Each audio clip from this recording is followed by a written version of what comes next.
ಸ್ನೇಹಿತರೆ ನಮಸ್ಕಾರ. ಬೆಳೆ ಹಾನಿ ಪರಿಹಾರ. ಹೌದು, ಸೋಯಾಬೀನ್, ಮೆಕ್ಕೆಜೋಳ, ಹುರುಳು ಜೋಳ, ತೊಗರಿ, ಭತ್ತ, ರಾಗಿ, ಅದೇ ರೀತಿಯಾಗಿ ಹತ್ತಿ, ನೆಲಗಡ್ಡಲೆ ಸೇರಿದಂತೆ ಮುಂತಾದ ಬೆಳೆಗಳನ್ನು ಬೆಳೆದಿರತಕ್ಕಂತಹ ರೈತರ ಖಾತೆಗಳಿಗೆ ಈ ಬೆಳೆ ಹಾನಿ ವಿಮೆಯನ್ನ ಜಮೆ ಮಾಡಲಾಗ್ತಾ ಇದೆ. ಹಾಗಾದ್ರೆ ಈ ಬೆಳೆಗಳನ್ನ ಬೆಳೆದರೆ ಸಾಕು ನಿಮ್ಮ ಅಕೌಂಟ್ಗಳಿಗೆ ದುಡ್ಡು ಜಮಾ ಆಗುತ್ತಾ? ಖಂಡಿತವಾಗ್ಲೂ ಇಲ್ಲ. ಇದರದೇ ಆದಂತಹ ಎಲ್ಲ ಪ್ರೊಸೆಸರ್ ಇರುತ್ತೆ. ಸಿಎಂ ಸಿದ್ದರಾಮಯ್ಯನವರಂತರೂ ಈ ಬಾರಿ ಬಜೆಟ್ ಮಂಡನೆಯಲ್ಲಿ ಬಂಪರ್ ಗುಡ್ ನ್ಯೂಸ್ ರೈತರಿಗಂತೂ ಕೊಟ್ಬಿಟ್ರು. 6,213 ಕೋಟಿಯಷ್ಟು ದುಡ್ಡನ್ನ ಈ ಬೆಳೆ ಹಾನಿ ವಿಮೆಗೋಸ್ಕರ ನಾವು ಮೀಸಲಿಡ್ತಾ ಇದೀವಿ, ಕೊಡ್ತಾ ಇದೀವಿ ಅಂತಕ್ಕಂಥದ್ದನ್ನ ತಿಳಿಸಿದ್ರು. ಪ್ರತಿಯೊಬ್ಬ ರೈತರಿಗೂ ಕೂಡ ಪ್ರತಿ 1 ಹೆಕ್ಟರ್ಗೆ 31,500 ತನಕ ದುಡ್ಡು ಜಮಾ ಆಗ್ತಾ ಇದೆ. ಹೌದು, ನೀವು ಸಾಲ ಮನ್ನಾ ಮಾಡಿ ಅಂತ ಬಹಳಷ್ಟು ರೈತರು ಕೇಳಿದ್ರು, ರೈತ ಮುಖಂಡರು ಚರ್ಚೆ ಮಾಡಿದ್ರು. ಈ ಬಜೆಟ್ ಮಂಡನೆ ಆಗೋಕ್ಕಿಂತ ಮುಂಚೆ ಸಾಕಷ್ಟು ರೈತರ ಸಮಸ್ಯೆಗಳನ್ನ ಹರಿಸಲಿಕ್ಕೆ ಏನಾದರೂ ಕ್ರಮಗಳನ್ನ ಕೈಗೊಳ್ಳಬೇಕು ಅನ್ನುವಂತಹ ಚರ್ಚೆ ಕೂಡ ಆಗಿತ್ತು.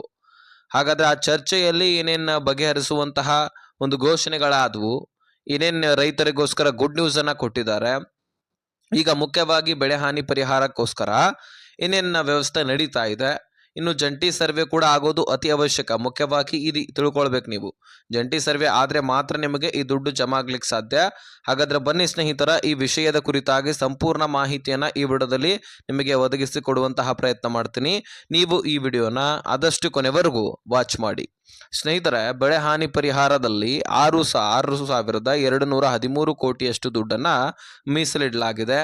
ಸುಮಾರು ಒಂದಲ್ಲ ಎರಡಲ್ಲ, ನಮ್ಮ ರಾಜ್ಯದಲ್ಲಿ 51 ಲಕ್ಷ ರೈತರ ಖಾತೆಗಳಿಗೆ ಈ ಬೆಳೆ ಹಾನಿ ವಿಮೆಯನ್ನ ಜಮೆ ಮಾಡಲಾಗ್ತಾ ಇದೆ. ಸೊ ಪ್ರತಿಯೊಬ್ಬ ರೈತರಿಗೂ ಕೂಡ ನಿಮ್ದು ನೀರಾವರಿ ಜಮೀನುಗಳಿದ್ರೆ 31,500 ರೂಪಾಯಿ ಜಮಾ ಆಗತ್ತೆ.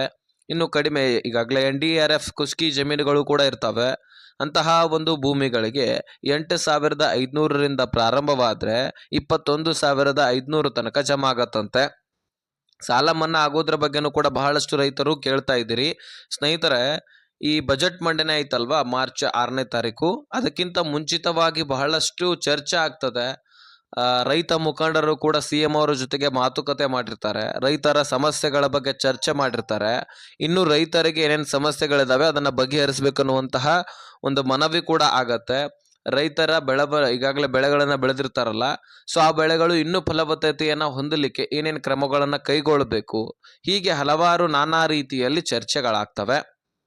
ಹಾಗಾದ್ರೆ ಆ ಚರ್ಚೆಯಲ್ಲಿ ರೈತರಿಗೆ ಏನೇನು ಲಾಭ ದೊರಕತ್ತೆ ಅಂದ್ರೆ, ಬೆಳೆ ಹಾನಿ ಪರಿಹಾರ 6,213 ಕೋಟಿಯಷ್ಟು ನಾವು ಮೀಸಲಿಡ್ತಾ ಇದ್ವಿ. ಬರ ಬಿದ್ರೆ ಬರ ಹಾನಿ ಪರಿಹಾರವನ್ನು ಕೂಡ ಕೊಡ್ತೀವಿ. ಸೊ ರೈತರಿಗೆ ಒಟ್ಟಾರೆಯಾಗಿ ಏನೇನು ಸಮಸ್ಯೆಗಳಿದಾವೆ ಅದನ್ನು ನಾವು ಬಗೆಹರಿಸ್ತೀವಿ ಅಂತಕ್ಕಂತಹ ಭರವಸೆಯನ್ನ CM ಸಿದ್ದರಾಮಯ್ಯನವರು ಕೊಡ್ತಾರೆ. ಸೊ ನಾನು ಈಗಾಗಲೇ ಹೇಳಿರುವ ಹಾಗೆ NDRF ಕುಸ್ಕಿ ಜಮೀನಿಗೆ 21,500 ತನಕ, ಅದೇ ರೀತಿಯಾಗಿ ನೀರಾವರಿ ಜಮೀನುಗಳಿಗೆ 31,500 ತನಕ ಕೂಡ ಜಮಾ ಆಗಲಿದೆ. ಸೊ ನೀವು ಕೂಡ ಕಲಬುರಗಿ, ಗದಗ ಆಗಿರಲಿ, ಹಾವೇರಿ, ವಿಜಯಪುರ, ಧಾರವಾಡ, ಬೆಂಗಳೂರು ಗ್ರಾಮಾಂತರ, ದಕ್ಷಿಣ ಕನ್ನಡ, ಉತ್ತರ ಕನ್ನಡ, ಚಿಕ್ಕಬಳ್ಳಾಪುರ, ಉಡುಪಿ, ಚಿಕ್ಕಮಗಳೂರು, ಚಿತ್ರದುರ್ಗ, ದಾವಣಗೆರೆ, ಹಾಸನ, ಕೊಡಗು, ಕೋಲಾರ, ರಾಮನಗರ, ಶಿವಮೊಗ್ಗ ಈ ಒಂದು ಜಿಲ್ಲೆದವರಾಗಿದ್ರೆ ಸೊ ನಿಮ್ಮ ಖಾತೆಗಳಿಗೂ ಕೂಡ ದುಡ್ಡು ಜಮಾ ಆಗ್ತಾ ಇದೆ. ಇದಷ್ಟೇ ಅಲ್ಲದೆ ಇನ್ನೂ ಹಲವಾರು ಜಿಲ್ಲೆಗಳಲ್ಲಿರ್ತಕ್ಕಂತಹ ರೈತರಿಗೆ ಜಮಾ ಆಗ್ತಾ ಇದೆ. ಆದ್ರೆ ಜಂಟಿ ಸರ್ವೆ ಆಗಿದಂತಹ ರೈತರಿಗೆ ಮಾತ್ರ. ಸೊ ಜಿಲ್ಲೆ ಹೇಳಿದೆನಂದ ಬಳಿಕ ಜಿಲ್ಲೆದವ್ರಿಗೆ ಅಷ್ಟೇ ಅಲ್ಲ, ಜಂಟಿ ಸರ್ವೆ ಆಗೋದು ಅತಿ ಅವಶ್ಯಕ. ನಿಮ್ಮ ಹೊಲ ಗದ್ದೆಗಳಲ್ಲಿ ನೀರು ನಿಂತಿರ್ತಕ್ಕಂತಹದನ್ನ ಸರ್ಕಾರವೂ ಕೂಡ ಗಮನಿಸಬೇಕಾಗತ್ತೆ. ಇನ್ನು ಜಂಟಿ ಸರ್ವೆ ನಿಮ್ಮ ಹೊಲ ಗದ್ದೆಗಳಲ್ಲಿ ಬಂದು ಮಾಡಿರಲಿಲ್ಲ ಅಂದ್ರೆ ನೀವು ಎಲ್ಲಿ ಹೋಗಿ ಸಂಪರ್ಕಿಸಬೇಕು, ಭೇಟಿ ಕೊಡಬೇಕು ಅಂದ್ರೆ, ನಿಮ್ಮ ಹೊಲ ಗದ್ದೆಗಳಲ್ಲಿರ್ತಕ್ಕಂತಹ ಒಂದು ಬೆಳೆ ನಾಶ ಆಗಿರ್ತಕ್ಕಂತಹ ವಿಡಿಯೋಸ್ ಅಥವಾ ಫೋಟೋಸ್ಗಳಿದ್ರೆ ಅವುಗಳನ್ನ ನಿಮ್ಮ ತಾಲೂಕಿನಲ್ಲಿರ್ತಕ್ಕಂತಹ ರೈತ ಸಂಪರ್ಕ ಕೇಂದ್ರಕ್ಕೆ ಅಥವಾ ನಿಮ್ಮ ತಾಲೂಕಿನಲ್ಲಿರ್ತಕ್ಕಂತಹ ಗ್ರಾಮ ಪಂಚಾಯಿತಿಗಳಿಗೆ ಹೋಗಿ ಕೊಡಬೇಕಾಗತ್ತೆ, ತೋರಿಸಬೇಕಾಗತ್ತೆ. ತದನಂತರ ಮುಂದಿನ ಪ್ರೊಸೆಸರ್ ಅನ್ನ ಕೈಗೊಳ್ಳಲಾಗತ್ತೆ. ನಿಮ್ಮ ಜಂಟಿ ಸರ್ವೆ ಆಗತ್ತೆ ಹೊಲ ಗದ್ದೆಗಳದು. ತದನಂತರ ನಿಮಗೆ ದುಡ್ಡು ಜಮಾ ಮಾಡುವಂತಹ ವ್ಯವಸ್ಥೆ ನಡೆಯುತ್ತೆ. ಅವರು ಕೇಳ್ತಕ್ಕಂತಹ ಡಾಕ್ಯುಮೆಂಟ್ಸ್ಗಳನ್ನು ಕೂಡ ಕೊಡಬೇಕು. ಅದರಲ್ಲಿ ಮುಖ್ಯವಾಗಿ ಪಹಣಿಗೆ ಆಧಾರ್ ಕಾರ್ಡ್ ಲಿಂಕ್ ಆಗಿರಲೇಬೇಕಂತ ಸರ್ಕಾರ ತಿಳಿಸಿರ್ತಕ್ಕಂಥದ್ದು. ಯಾಕಂದ್ರೆ ಆಗ ಮಾತ್ರ ನಿಮ್ಮ ಹೊಲ ಗದ್ದೆಗಳು ನಿಮ್ಮದೇ ಅನ್ನುವಂತಹ ಪ್ರೂಫ್ ಸರ್ಕಾರಕ್ಕೆ ಸಿಗತ್ತೆ. ಅಥವಾ ಇನ್ಯಾರೋ ಬಂದು ಲಪ್ಟಾಯಿಸ್ಕೊಂಡು ಹೋಗ್ಲಿಕ್ಕೆ ಆಗೋದಿಲ್ಲ ನಿಮ್ಮ ಹೊಲ ಗದ್ದೆಗಳನ್ನ.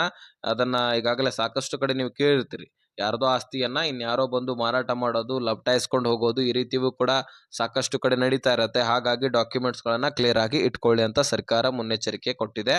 ಸೊ ಇನ್ನೇನೇ ಈ ಒಂದು ಬೆಳೆ ಹಾನಿ ಪರಿಹಾರದ ಕುರಿತಾಗಿ ಸಮಸ್ಯೆಗಳಿದ್ರೆ, ಕ್ವಶನ್ಸ್ ಇದ್ರೆ ಡಿಸ್ಕ್ರಿಪ್ಷನ್ ಅಲ್ಲಿ ಇನ್ಸ್ಟಾಗ್ರಾಮ್ ಲಿಂಕ್ ಇರುತ್ತೆ, ಅಲ್ಲಿಂದ ಮೆಸೇಜ್ ಮಾಡಿ. ಮತ್ತು ರೈತರ ಒಂದು ಪಟ್ಟಿಯನ್ನ ಚೆಕ್ ಮಾಡೋದು ನಿಮಗೆ ಗೊತ್ತಿರಲಿಲ್ಲ ಅಂದ್ರೂ ಸಹಿತ ಕಮೆಂಟ್ ಮಾಡಿ ರೈತ ಲಿಸ್ಟ್ ಅಂತ. ಸೊ ನಾನು ನೆಕ್ಸ್ಟ್ ವಿಡಿಯೋದಲ್ಲಿ ಅದರ ಬಗ್ಗೆ ತಿಳಿಸ್ಕೊಡ್ತೀನಿ. ನಿಮ್ಮ ಮೊಬೈಲಲ್ಲೇ ನೀವು ಲಿಸ್ಟ್ ಅನ್ನ ಚೆಕ್ ಮಾಡ್ಕೊಳ್ಬಹುದು.